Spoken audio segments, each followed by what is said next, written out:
पुरानी मील के उस अंडरग्राउंड बेसमेंट में सन्नाटा था, लेकिन आराध्या के दिमाग में हथौड़े चल रहे थे।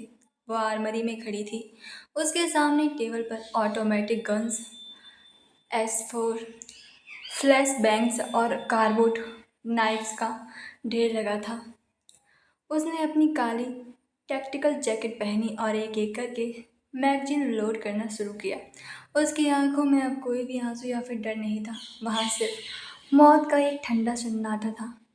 मुझे लोकेशन मिल गई है। विक्रम कमरे में दाखिल हुआ। उसके हाथ में एक टैबलेट था। धमाके से ठीक पहले बोल्ट के सिस्टम ने एक डार्क वेब सर्वर से विंक किया था। वो सर्वर शहर के बाहर समंदर किनारे बने एक शिप ब्रेकिंग यार्ड में मौजूद है। बॉस वही है। आराध्या ने अपनी पिस्तौल का स्लाइड खींचा और उसे हॉस्टल में डाला।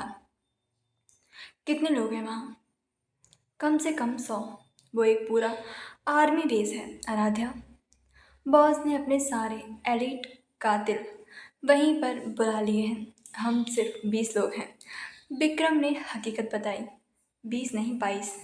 पीछे से एक आवाज़ आई। आराध्या ने झटके से पीछे मुड़कर देखा। दरवाजे पर देव और समर खड़े थे। उन्होंने अपनी एजेंसी की यूनिफॉर्म उतार दी थी और अब ब्लैक टैक्टिकल गियर में थे।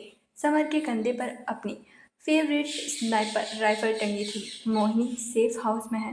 मैंने उसे अपने सबसे भरोसेमंद आदमियों के पास छोड़ा है, देव ने आराध्या की आंखों में देखते हुए कहा। एजेंसी अब हमारे लिए बिल्कुल मर चुकी है। एरा, जिस सिस्टम के लिए हम काम करते थे उसी ने हमें धोखा दिया है। अब ये लड़ाई सिर्फ तुम्हारी और बैरागी की नहीं है। हम तुम्हारे साथ हैं। आराध्या के चेहरे पर बहुत ही हल्की सी राहत दिखी, लेकिन उसका फोकस टूटा नहीं। बैरागी की माफिया आर्मी एजेंसी के सबसे बेहतरीन एजेंट्स और मौत का असली खेल शुरू होने वाला था। कोई बैकअप नहीं आएगा। आराध्या ने अपनी दूसरी पिस्तौल लोड करते हुए कहा, आज रात कोई गिरफ्तारी नहीं होगी। जो भी बंदूक पकड़े दिखे उसे खत्म कर देना, समझ गए? देव, समर और विक्रम ने एक साथ सिर हिलाया। शिप ब्रेकिंग यार्ड, रात के 3:30 बजे, सॉरी 2:45 बजे।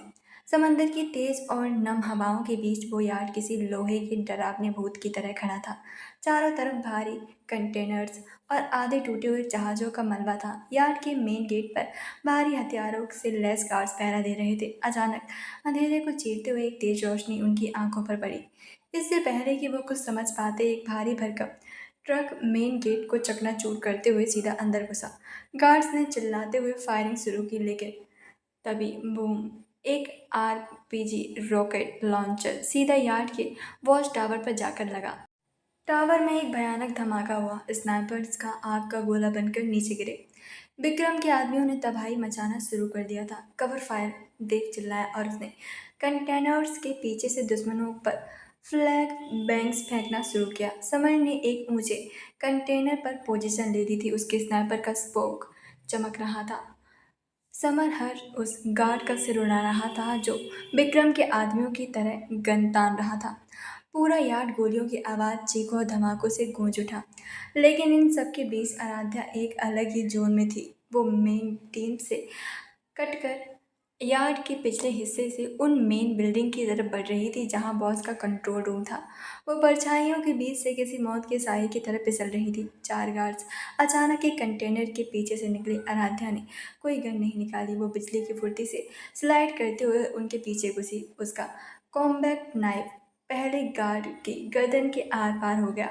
दूसरे गार्ड ने गन उठानी चाहिए। आराध्या ने उसी के हाथ पर किक मारी। गन हवा में उछली। आराध्या ने गन पकड़ी और बिना पलक झपकाए बाकी तीनों के सिर पर गोलियां उतार दी। रुकने का कोई टाइम नहीं था। बैरागी का वो खून से सना चेहरा उसे हर सेकंड याद आ रहा था। वो मैन बिल्डिंग के लोहे के दरवाजे तक पहुंची। अंदर कम से कम 15 एलीट कमांडोज थे जिन्हें बॉस की हिफाजत के लिए रखा गया था। समर, आराध्या ने अपनी एयरपीस में कहा, बिल्डिंग के ग्राउंड फ्लोर के ईस्ट विंडो, मुझे रास्ता चाहिए। कॉपी दैट, समर की आवाज़ आई। अगले ही सेकंड बिल्डिंग के ईस्ट विंडो का पूरा कांच एक भारी धमाके के साथ टूट गया। समर के स्नाइपिंग गोलियों की अंदर खड़े 3 कमांडोज को एक ही झटके में फाड़ दिया था। अंदर हड़कंप मच गया था। इसी कन्फ्यूजन का फायदा उठाकर आराध्या ने दरवाजे पर C4 लगाया और ब्लास्ट कर दिया। धुएं और लोहे के टुकड़ों के बीच से आराध्या अंदर घुसी। उसके दोनों हाथों में ऑटोमेटिक गन्स थी। मारो उसे, एक कमांडर चिल्लाया। आराध्या ने सीधा एक कंक्रीट पिलर के पीछे ड्राइव लगाई। गोलियां पिलर को छलनी कर रही थी। उसने गहरी सांस ली, अपनी मैगजीन को चेक किया और फिर पिलर की दूसरी तरफ से बाहर निकली। उसकी गन्स आग उगल रही थी। हर एक गोली सीधा टारगेट पर लग रही थी।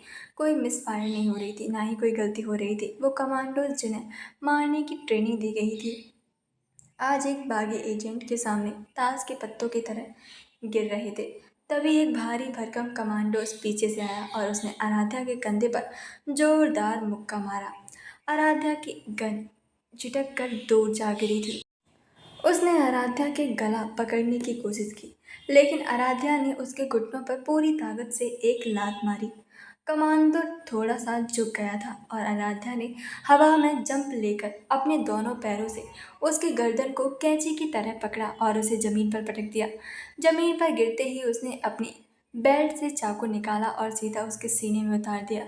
बिल्डिंग का ग्राउंड फ्लोर अब लाशों से फट चुका था। खून की गंध इतनी तेज थी कि सांस लेना भी मुश्किल हो रहा था। आराध्या खड़ी हुई, उसकी सांसें तेज चल रही थी। बाहर अभी भी देव विक्रम तबाही मचा रहे थे। यार्ड का आधा हिस्सा आग में जल रहा था। आराध्या ने अपनी गाल पर लगे खून को जैकेट की स्लीव से पोंछा और सामने देखी। वहां पर एक भारी लिफ्ट थी जो सीधा बिल्डिंग के सबसे ऊपर वाले माले पेंट हाउस की तरफ जाती थी। देव, नीचे का एरिया क्लियर है ना? आराध्या ने एयरपीस पर पूछा। सब साफ है ना? विक्रम ने आदमियों ने पूरा यार्ड कब्जे में ले लिया है। तुम बॉस के पास जाओ, हम नीचे बैकअप रोक रहे हैं। देव की आवाज़ गोलियों के शोर के बीच से आई।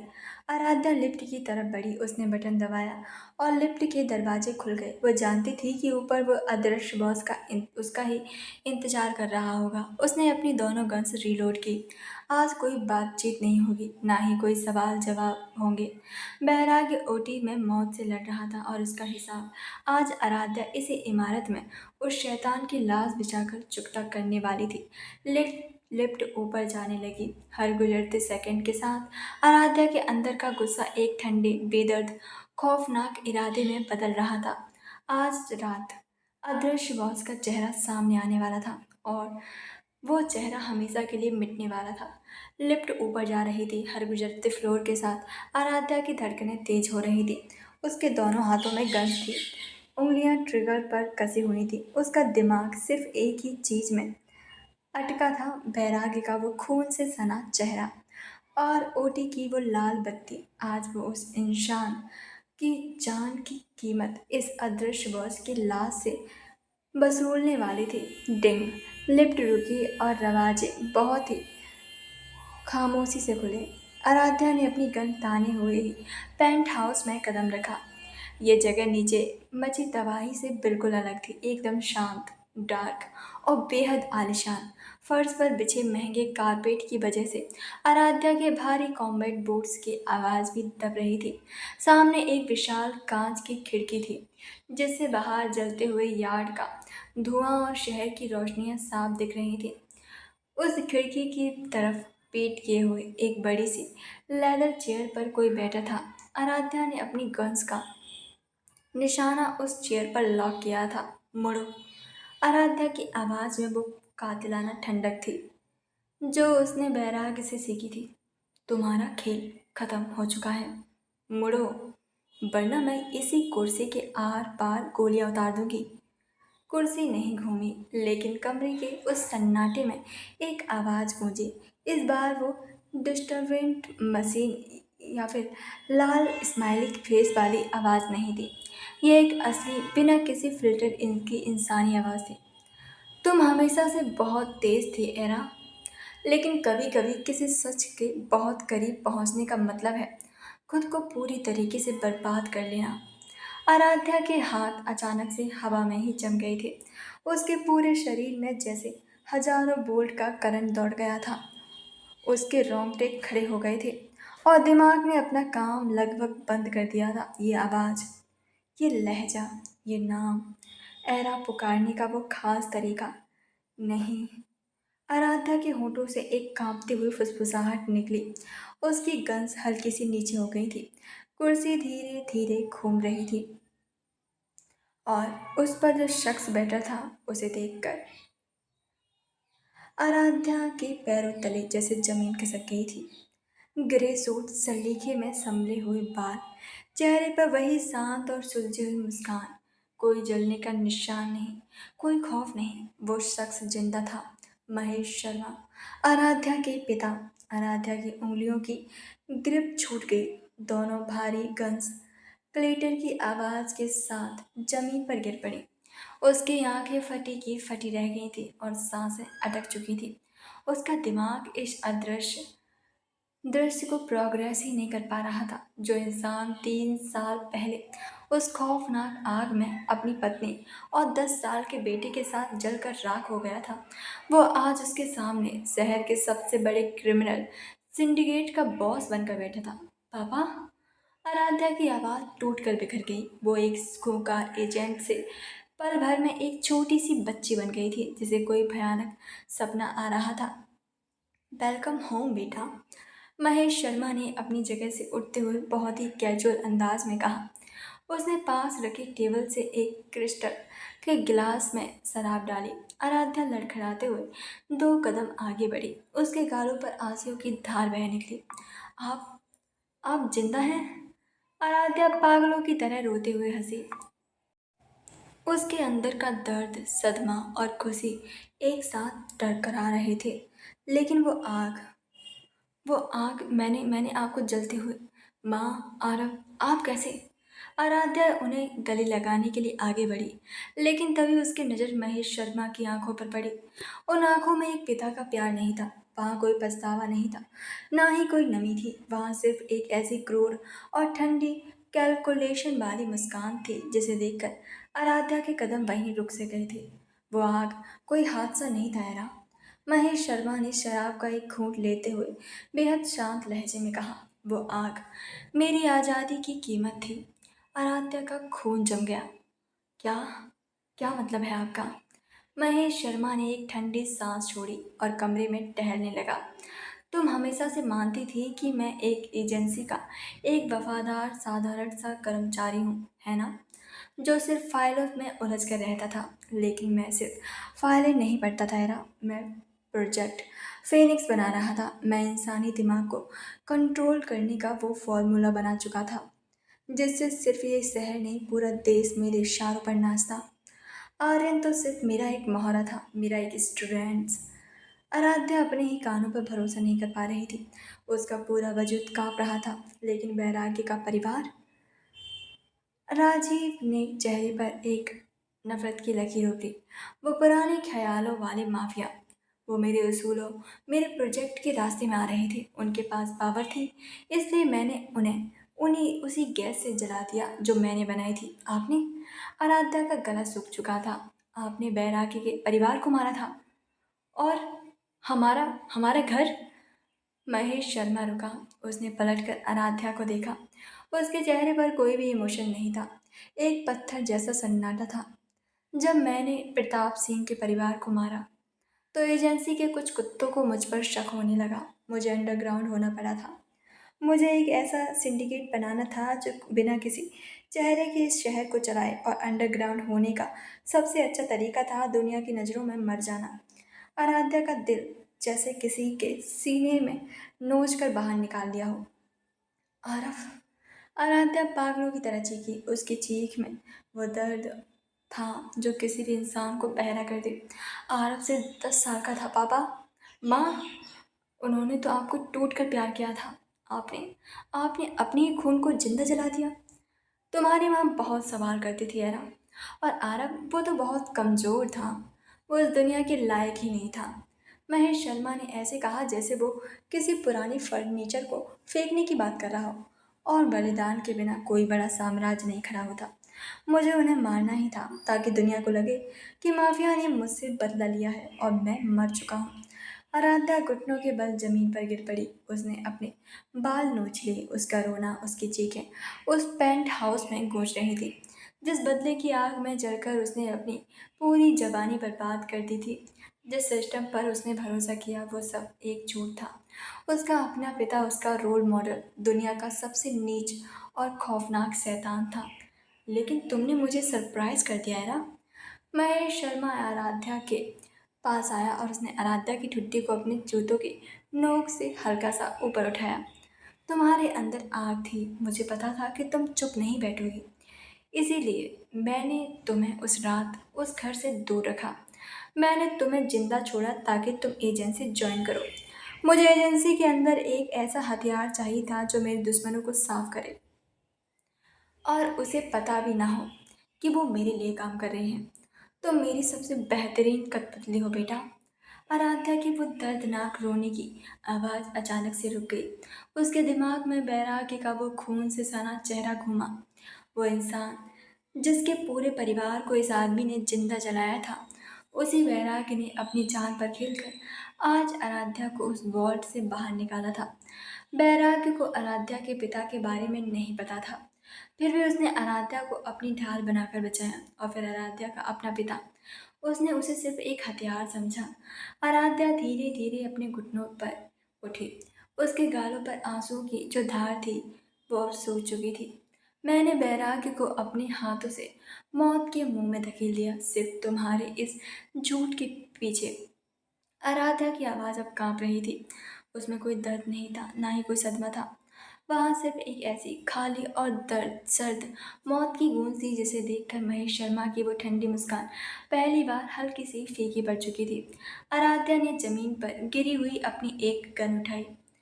तुम मुझे मारोगे है ना? महेश शर्मा ने एक कॉन्फिडेंस स्माइल दी। तुम एक एजेंट हो, तुम अपने ही पिता को गोली नहीं मार सकती। तुम्हारे वो खोखले उसूल तुम्हें ऐसा नहीं करने देंगे। आराध्या ने गन का सेफ्टी कैच उठाया और सीधा अपने पिता के सीने पर तान दी।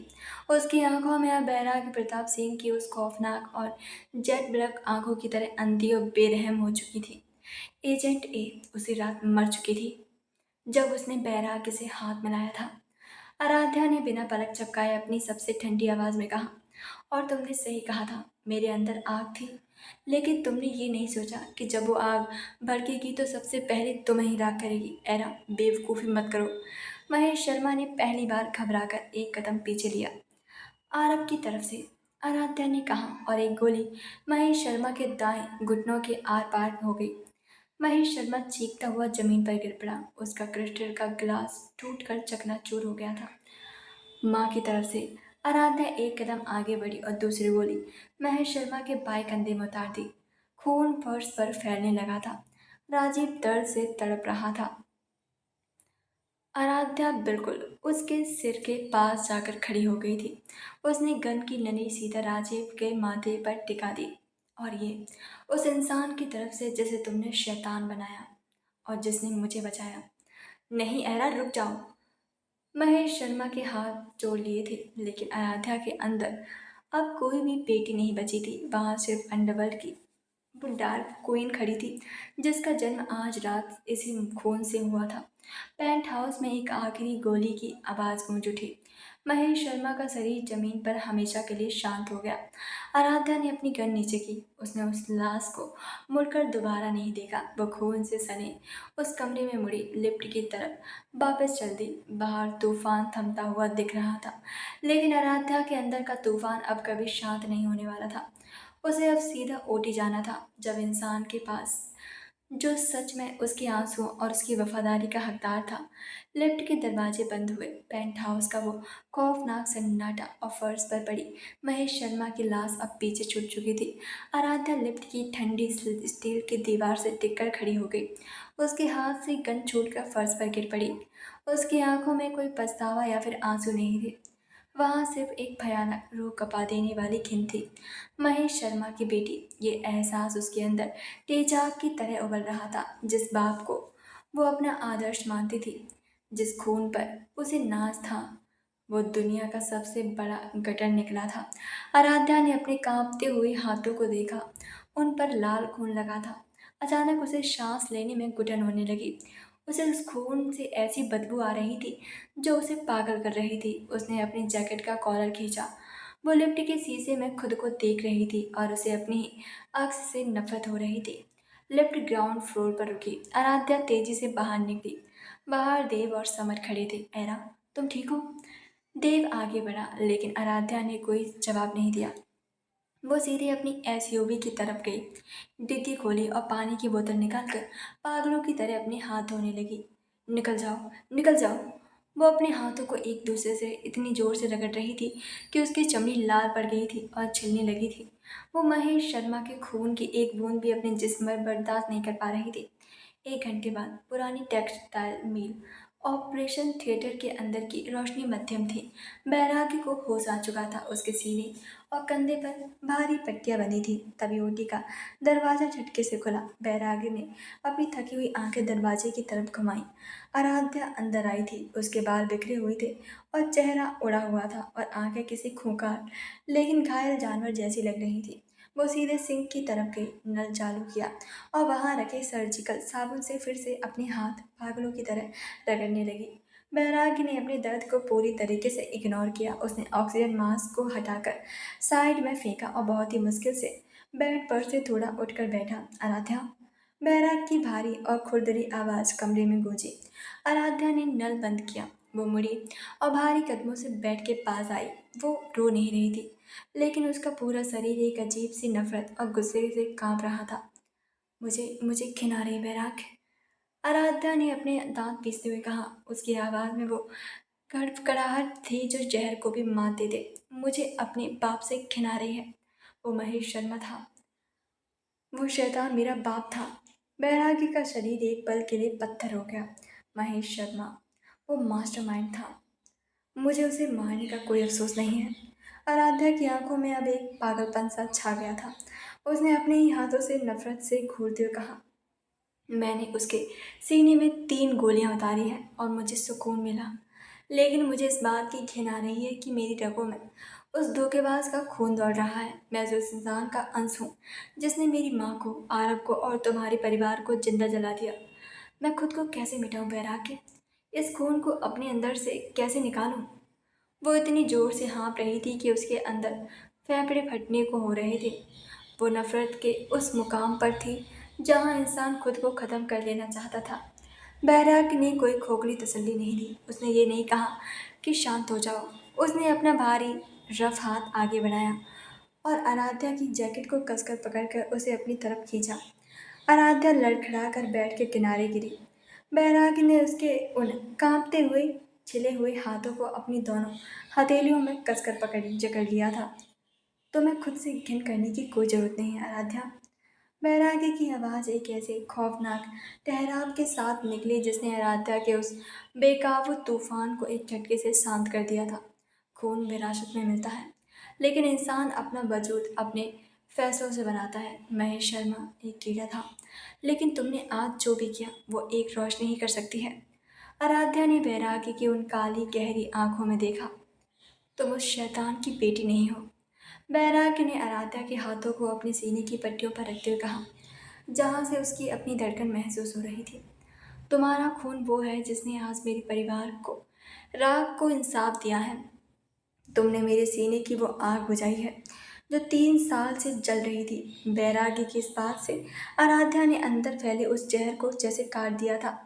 जिस इंसान का सब कुछ महेश शर्मा ने छीना था, वही इंसान आज आराध्या को उस घिन से बाहर निकाल रहा था।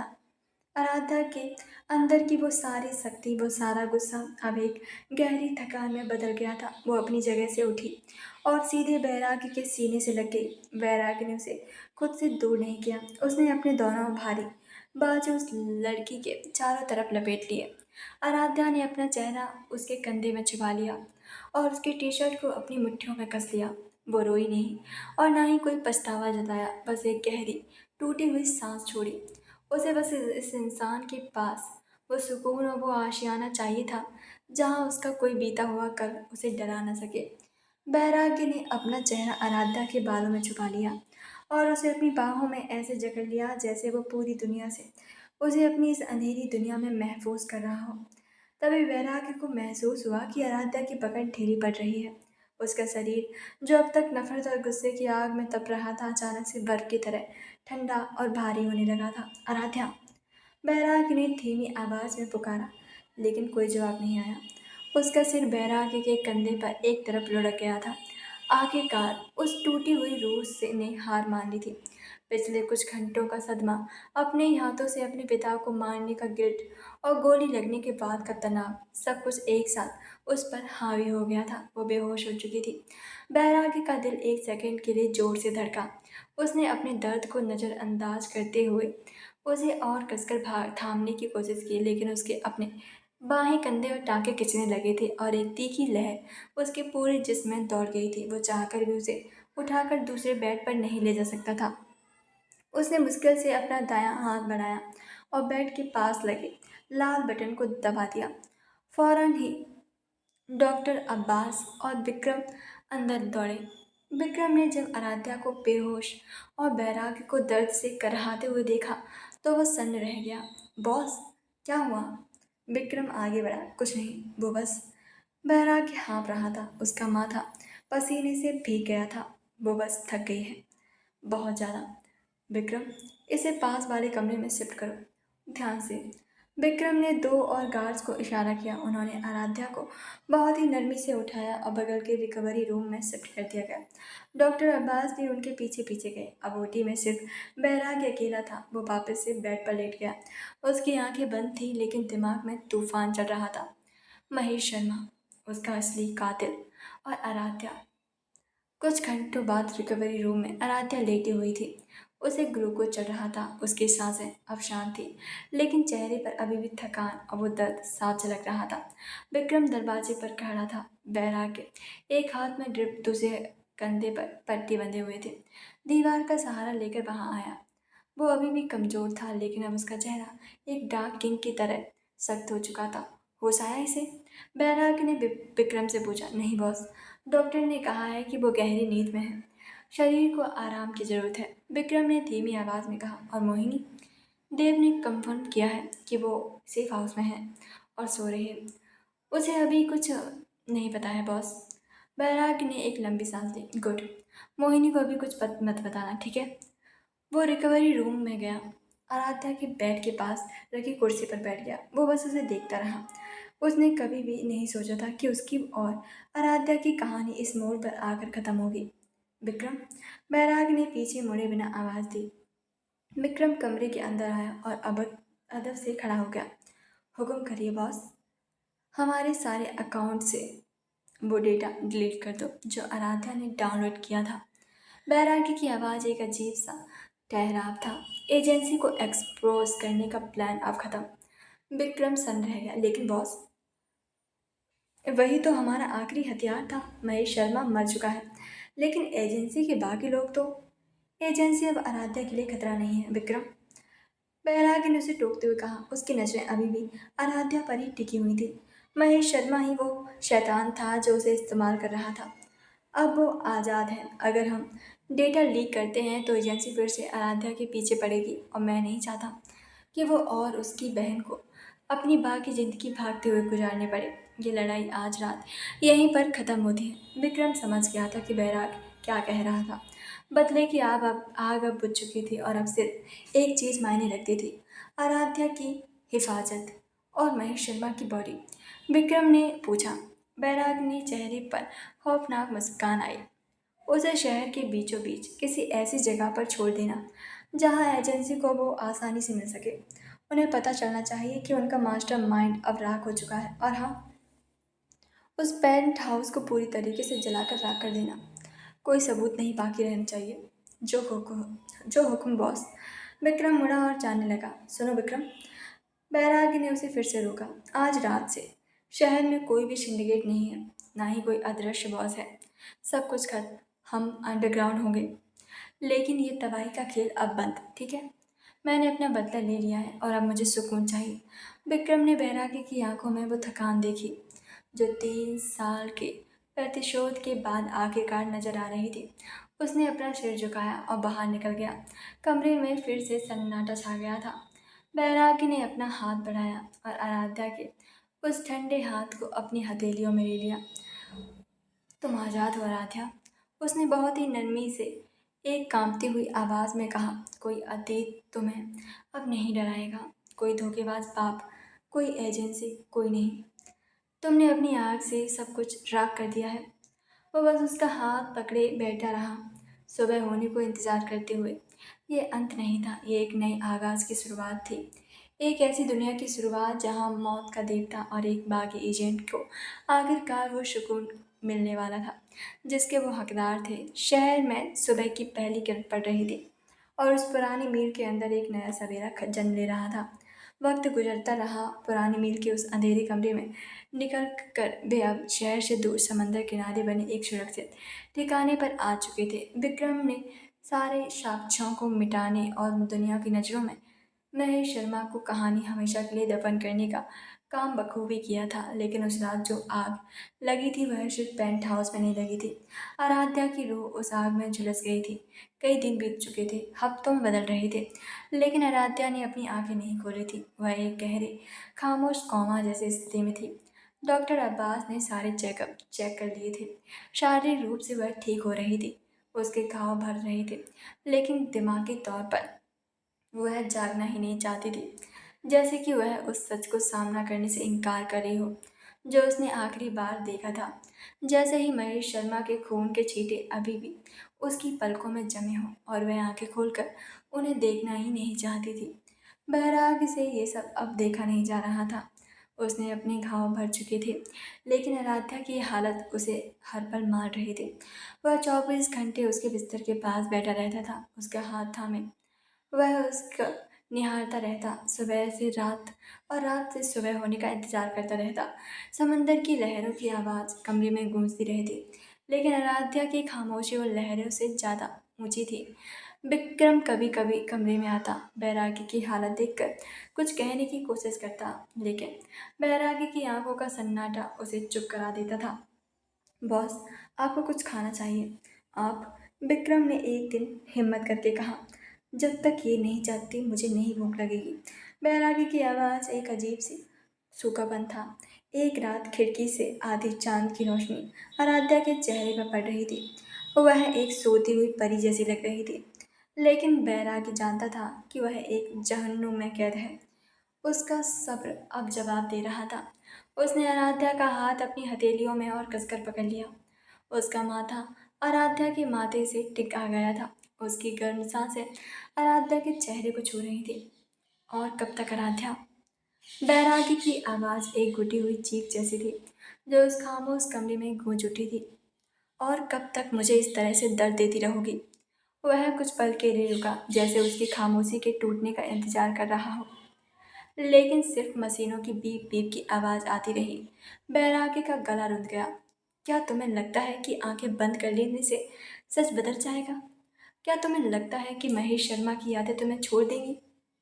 आराध्या, उसने तुम्हें इस्तेमाल किया है, तुम्हें धोखा दिया है, लेकिन मैंने, उसकी आवाज़ कांपने लगी थी, मैंने तुम्हें आज़ादी दी है, मैंने तुम्हें सुकून दिया है और तुमने तुमने आज़ादी के बदले मुझे ये सज़ा दी है। उसने अपना चेहरा उसके बालों में छुपा लिया। मैंने कहा था ना, तुम्हारी वजह से मेरी ज़िंदगी में कुछ भी नहीं था, सिर्फ अंधेरा था, सिर्फ इंतकाम की आग थी। लेकिन मुझे तुमने इंसान बनाया, तुमने मुझे जीना सिखाया है। उसकी आंखों में एक आंसू निकलकर आराध्या के गाल पर गया। क्या तुम सच में हार मान रही हो?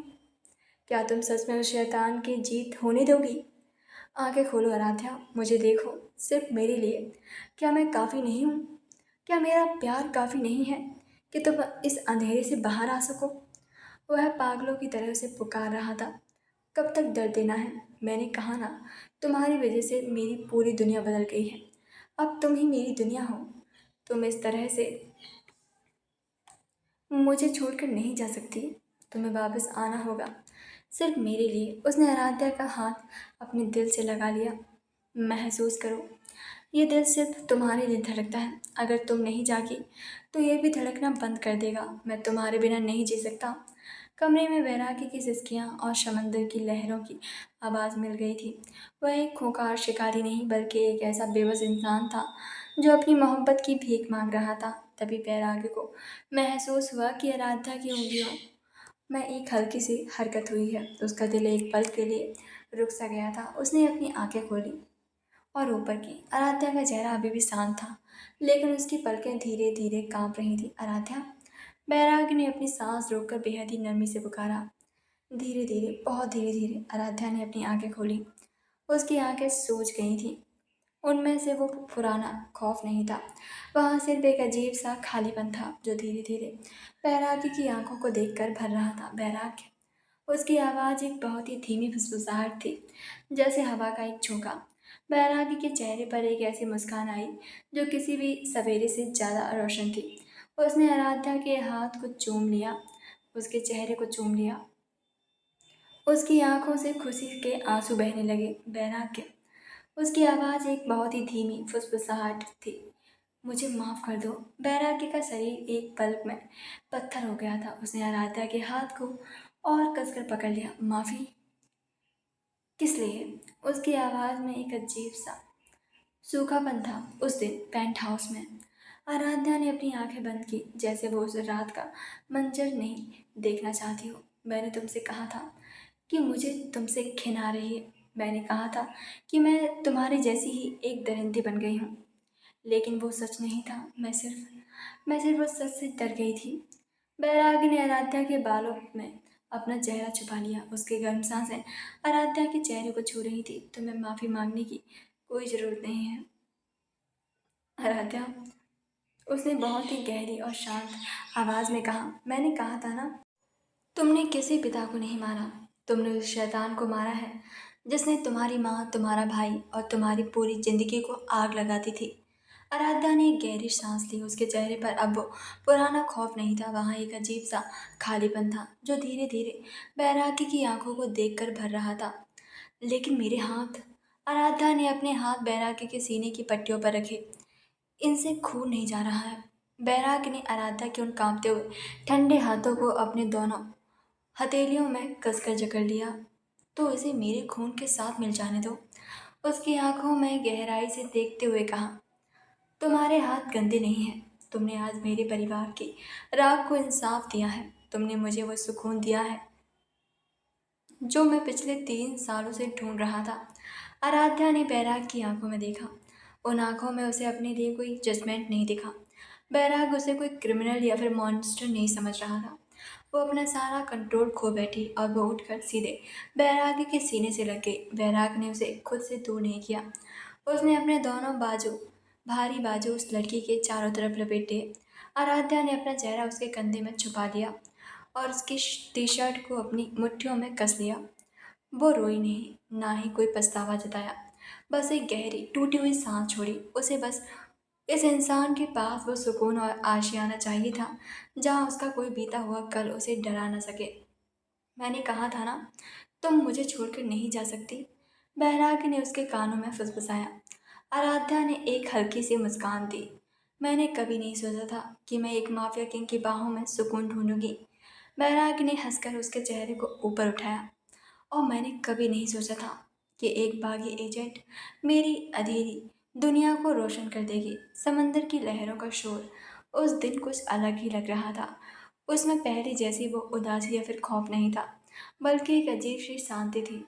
इस सुरक्षित ठिकाने पर आए हुए उन्हें 1 हफ्ता बीत चुका था। सूरज की हल्की रोशनी कमरे में आ रही थी। बैराग अपनी टी शर्ट पहनने की कोशिश कर रहा था, लेकिन उसके बाएं कंधे का घाव अभी भी पूरी तरीके से भरा नहीं था। वो हल्के से दर्द से करा उठा। तभी दरवाजे पर एक आहट हुई। आराध्या हाथ में कॉफ़ी के 2 मग लिए खड़ी थी। उसने गहरी नीली जीन्स और एक ढीली सी सफ़ेद शर्ट पहनी हुई थी। उसके चेहरे पर वो पहले वाला तनाव गायब था। अब वो एक बागी एजेंट नहीं, बस आराध्या लग रही थी। तुम्हें हीरो बनने की बीमारी कब जाएगी? हाँ, आराध्या ने कॉफ़ी टेबल पर रखी और बैरागी के पास आकर उसके हाथ से टी शर्ट ले ली। मैंने कहा था ना कि जब तक टाँके पूरी तरीके से सूख नहीं जाते भारी काम मत किया करो। बैरागी ने हल्की सी स्माइल दी। टी शर्ट पहनना भारी काम कब से हो गया? हाँ, मेरे लिए तो है। आराध्या ने उसे घूरते हुए कहा और बहुत ही आराम से उसे टी शर्ट पहनाई। फिर उसने बैरागी के कॉलर को ठीक किया। दोनों बहुत करीब थे। आराध्या की उंगलियां बैरागी के सीने से हल्की सी टकरा रही थी। बैरागी ने अपना दायां हाथ उठाया और आराध्या की कमर को अपनी तरफ खींचा। आराध्या उसके सीने से जा टकराई थी। क्या कर रहे हो? कोई आ जाएगा, आराध्या ने अपनी नजरें चुराते हुए कहा, लेकिन वो उससे दूर नहीं हटी थी। कौन आएगा? विक्रम बाहर पहरे पर है। बैरागी की आवाज़ में वो भारीपन था जो आराध्या के दिल की धड़कन बढ़ा रहा था। उसने आराध्या के चेहरे को बालों की हल्लट हटाई। तुम मेरा इतना ख्याल रख रही हो, मुझे आदत पड़ जाएगी आराध्या। तो फिर अपनी आदत ये डाल लो, ठीक है? आराध्या ने उसकी आंखों में देखते हुए कहा, क्योंकि अब मैं तुम्हें कहीं नहीं जाने देने वाली। तुमने बहुत मौत देखी है वैराग, अब तुम्हें जिंदगी देखनी है, वो भी मेरे साथ। वैराग ने उसकी आंखों में प्यार और अधिकार देखा, जिसके लिए वो सालों से तरस रहा था। वो कुछ कहने ही वाला था कि बाहर से गाड़ियों के रुकने की तेज आवाज आई। आराध्या एकदम से पीछे हटी। बैरागी ने चिढ़ते हुए दरवाजा देखा। ये विक्रम भी ना सही टाइम पर सारी दुनिया को यहीं पर बुला लेता है। आराध्या हंस पड़ी और बाहर हॉल की तरफ भागी। जैसे ही बाहर का दरवाजा खुला, सामने विक्रम खड़ा था और उसके पीछे समर और मोहिनी।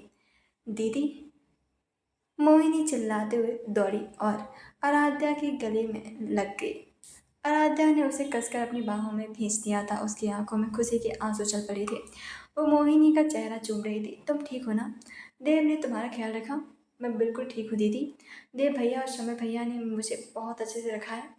मोहिनी ने मुस्कुराते हुए कहा। देव और समर अंदर आए। उनके चेहरे पर भी एक बड़ी सी राहत वाली मुस्कान थी। तभी पीछे से बैराग के हॉल में आया। बैराग को देखते ही हॉल का माहौल एक सेकंड के लिए सीरियस हो गया था। देव और समर अभी भी उसे शहर का सबसे खतरनाक माफिया ही मानते थे। बिरग विक्रम अदब से शायद में खड़ा हो गया था, लेकिन तभी मोहिनी आगे बढ़ी और उसने बैराग को देखकर एक छोटी सी स्माइल दी। थैंक यू मेरी दीदी को बचाने के लिए और हमें फिर से मिलाने के लिए भी। बैराग जो कभी किसी के सामने नहीं झुकता था, उसने मोहिनी के सिर पर बहुत ही प्यार से हाथ रखा। तुम अब मेरी भी जिम्मेदारी हो मोहिनी, तुम्हें कोई खरोच नहीं आएगी। समर ने ये देखा और देव के कानों पर सुना। भाई, ये वही बैराग प्रताप सिंह है ना, जिसने अकेले 25 लोगों को काट दिया था?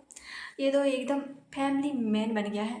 आराध्या ने समर की बात सुन ली थी और उसे एक घूरती हुई नजर दी। समर, तुम्हारी स्नाइपर खाली आंखें यहाँ काम नहीं करेंगी, चुपचाप से बैठो। सब हंस पड़े। हॉल का वो भारीपन एक पल में गायब हो गया। आराध्या ने सबके लिए नाश्ता लगाया।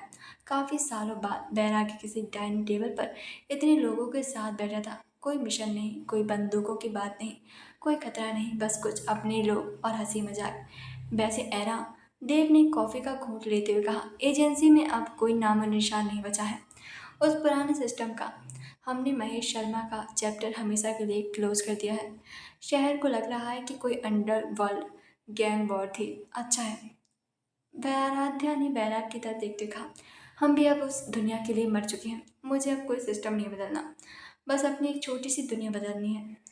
समर ने हंसते हुए विक्रम की तरफ देखा। विक्रम भाई, बॉस का तो समझ आ गया, तुम्हारा क्या प्लान है? तुम्हें तो गोलियां चलाने की आदत है, अब क्या करोगे?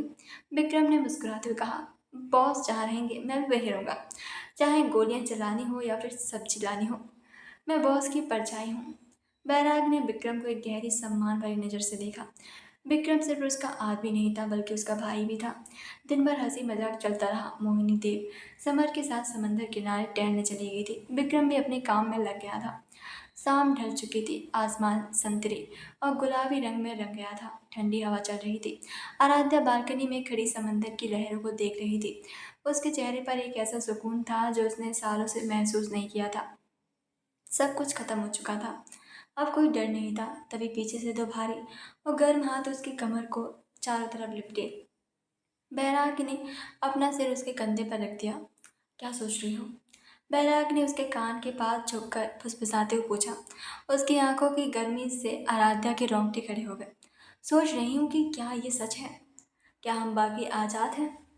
आराध्या ने अपने हाथ बैराग के हाथों में रखते हुए कहा, यह बिल्कुल सच है आराध्या। बैराग ने उसे अपनी तरफ घुमाया। अब वह दोनों एक दूसरे की आंखों में खोए हुए थे। अदृश्य बॉस खत्म, पुरानी आराध्या खत्म और पुराना बैरागी भी खत्म। अब सिर्फ हम हैं। आराध्या ने अपनी उंगलियां बैरागी के बालों में फंसा दी। तुम्हें पता है ना, मैंने कभी नहीं सोचा था कि मैं उस इंसान से प्यार कर बैठूंगी जिसे मैं मारना चाहती थी। और मैंने भी कभी नहीं सोचा था कि जिस लड़की की आंखों में मेरे लिए मौत थी, उसी की आंखों में मैं अपनी ज़िंदगी ढूंढ लूँगा। बैराग ने बहुत ही भारी और नशीली आवाज़ में कहा। उसने आराध्या की कमर को और कसकर अपनी तरफ खींचा, जिससे उनके बीच की बची हुई दूरी भी खत्म हो गई थी। आराध्या की सांसें तेज हो गईं। बैरागी की नजरें आराध्या की आंखों में होती हुई उसके होठों पर आकर ठहर गई। आराध्या ने कोई झिझक नहीं दिखाई। उसने खुद को पूरी तरीके से बैरागी को सौंप दिया था। उसने हल्का सा ऊपर उठकर बैरागी के होठों पर अपने होठ रख दिए। वो किस बहुत ही ज़्यादा सॉफ्ट, गहरा और सुकून से भरा था। उसमें कोई जल्दबाजी नहीं थी। वो बस एक दूसरे को महसूस कर रहे थे। उनका वो दर्द, वो खून के आंसू, वो रात भर का खौफ, सब कुछ इस पल में पिघल रहा था। बैरागी ने अपना एक हाथ आराध्या की गर्दन के पीछे रखा और उसे और करीब कर लिया। ये सिर्फ एक प्यार का इजहार नहीं था, ये एक वादा था कि अब चाहे दुनिया इधर की उधर हो जाए, वो दोनों हमेशा एक दूसरे की ढाल बनकर रहेंगे। काफ़ी देर बाद जब वो अलग हुए तो आराध्या का माथा बैरागी के माथे से टिका हुआ था। दोनों की सांसें तेज थीं, लेकिन चेहरों एक मुकम्मल सी मुस्कान थी। अब कहाँ जाना है हमें? आराध्या ने बंद किए हुए पूछा। जहाँ तुम चाहो, शहर के इस शोर से दूर, जहाँ कोई हमें न जानता हो, जहाँ सिर्फ मैं, तुम और हमारी ये नई जिंदगी हो। बैराग ने उसके माथे को चूमते हुए कहा। रात का अंधेरा गहरा हो रहा था, लेकिन उन दोनों की जिंदगी में अब कभी अंधेरा नहीं होने वाला था। मौत का देवता अब एक आम इंसान बन चुका था और वो बागी एजेंट अब उसकी दुनिया की इकलौती रानी थी। उनका सफ़र आग और खून से शुरू हुआ था, लेकिन इसका अंत प्यार और एक कभी न टूटने वाले सुकून पर हुआ था। ये वो कहानी थी जिसे शहर की गलियां कभी नहीं जान पाएंगी, लेकिन ये दोनों इसे पूरी जिंदगी एक खूबसूरत सच की तरह जीने वाले थे। आपको ये कहानी कैसे लगी प्लीज़ कमेंट में ज़रूर बताना। Thank you so much everyone. बाकी आगे भी ऐसी कहानियाँ आती रहेंगी, तो हमारे चैनल को लाइक, सब्सक्राइब और कमेंट करना ना भूलें। Thank you so much. साथ ही हाइप भी करें।